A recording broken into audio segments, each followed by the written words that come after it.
A hit, page 106. Stella's foot hurts too much for her to do any hard tricks for the 2 o'clock show. Instead, Mac pulls her limping into the ring where she tracks a circle in the sawdust. Ruby clings to her like a shadow. Ruby's eyes go wide when Snickers jumps on Stella's back and leaps onto her head.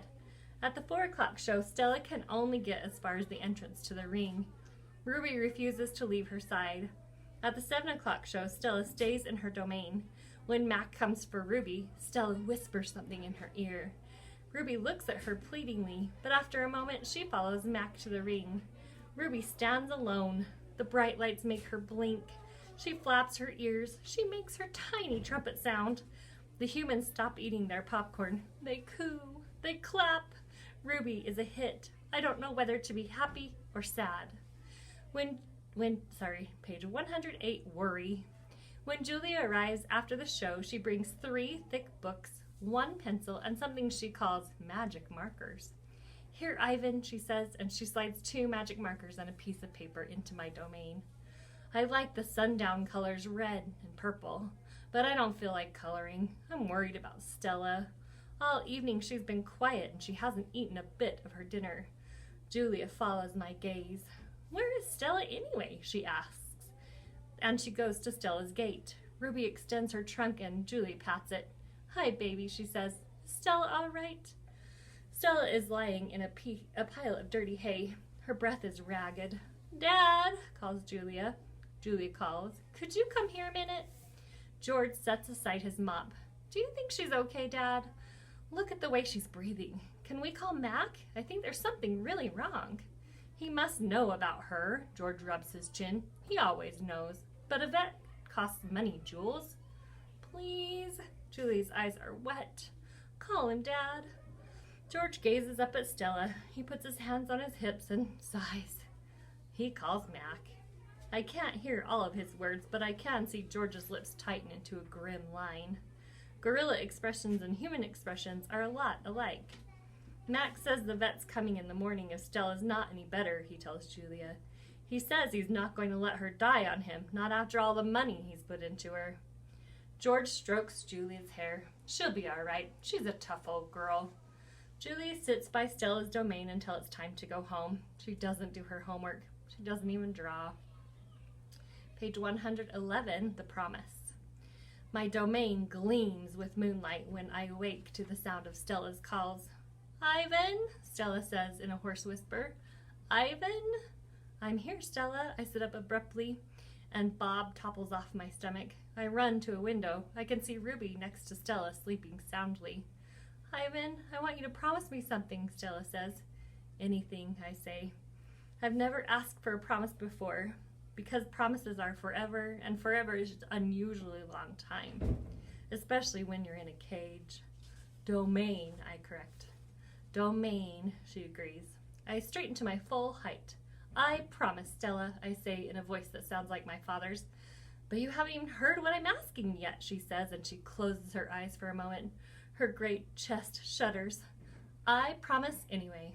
Stella doesn't say anything for a long time. Never mind, she says finally. I don't know what I was thinking. The pain is making me addled.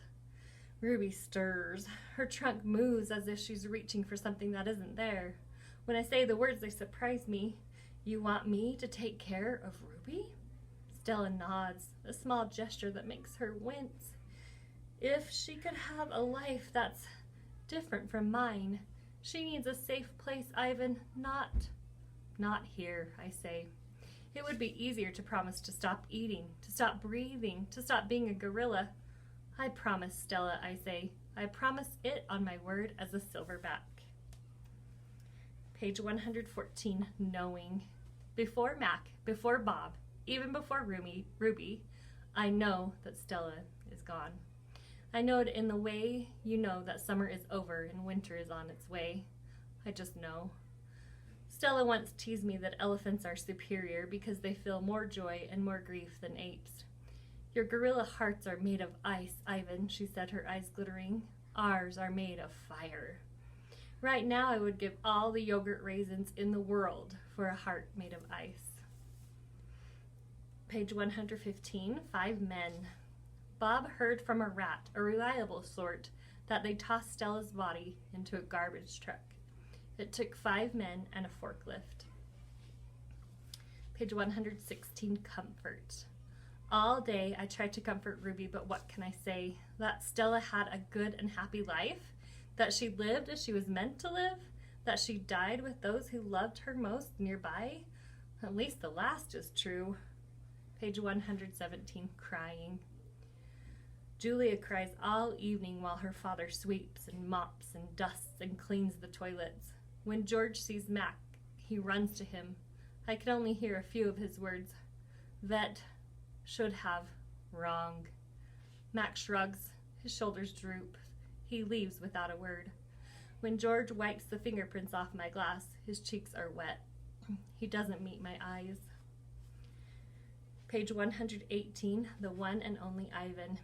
When all the humans have left, I send Bob to check on Ruby. How is she? I ask when he returns. She was shivering, Bob says. I tried to cover her with hay, and I told her not to worry because you were going to save her. I glare at him. You told her that? You promised Stella. Bob lowers his head. I wanted to make the kid feel better. I shouldn't have made that promise, Bob. I just wanted... I point to Stella's domain, and for a moment, it seems like I've forgotten how to breathe. I wanted to make Stella happy, I guess, but I can't save Ruby. I can't even save myself. I flop onto my back. The cement is always cold, but tonight it hurts. Bob leaps onto my belly. You are the one and only Ivan, he says. Mighty Silverback. He licks my chin, and he's not even checking for leftovers. Say it, Bob commands. I look away. Say it, Ivan. I don't answer, so Bob licks my nose until I can't stand it any longer. I'm the one and only Ivan, I mutter. And don't you forget it, he says.